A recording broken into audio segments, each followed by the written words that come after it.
Magandang araw mga kamag-aral. Ako si Lindsay at ngayon samahan niyo ako sa makabuluhang paglalakbay sa mundo ng agham. Tara na't alamin natin.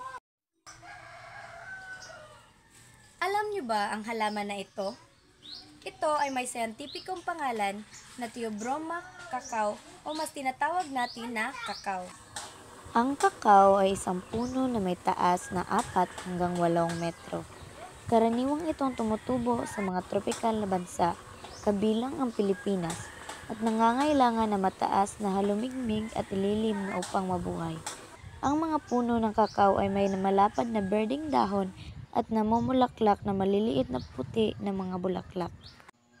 Kakaibang katangian ng kakao ang pagtubo ng mga bunga nito direkta sa katawan ng puno, isang proseso na tinatawag na cauliflory. Ang bunga ng kakao ay tinatawag na cacao pod na hugis oval at may mga guhit sa balat. Ang kulay nito ay maaaring mag-iba mula dilaw, pula at lila.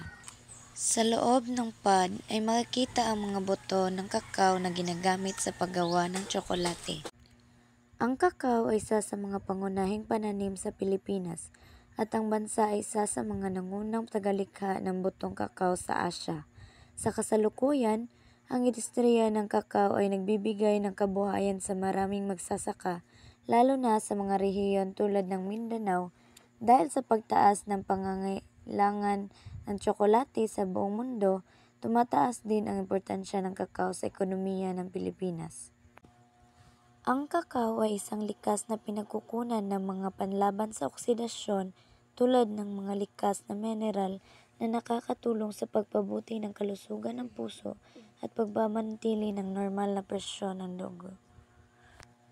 Bukod dito, may taglay din itong isang natural na kemikal na tumutulong sa pagpapalakas at gising ng katawan.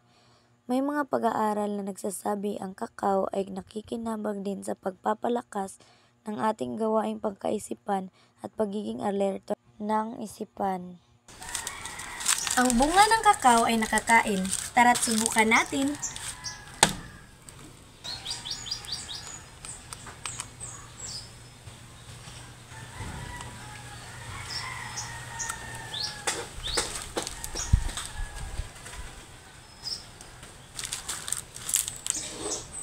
Sarap! At ngayon, sasagutan naman natin ang tanong na, bakit mahalaga ang saribuhay ng Pilipinas? Mahalaga ang saribuhay ng Pilipinas dahil ang ating kalikasan ay nagbibigay ng likas na yaman na mahalaga sa ating kaligtasan at kabuhayan. Sa kabila ng mga pagsubok ng ating mga kagubatan, karagatan at mga hayop ay nagbibigay sa atin ng pagkain, gamot at proteksyon laban sa mga kalamidad.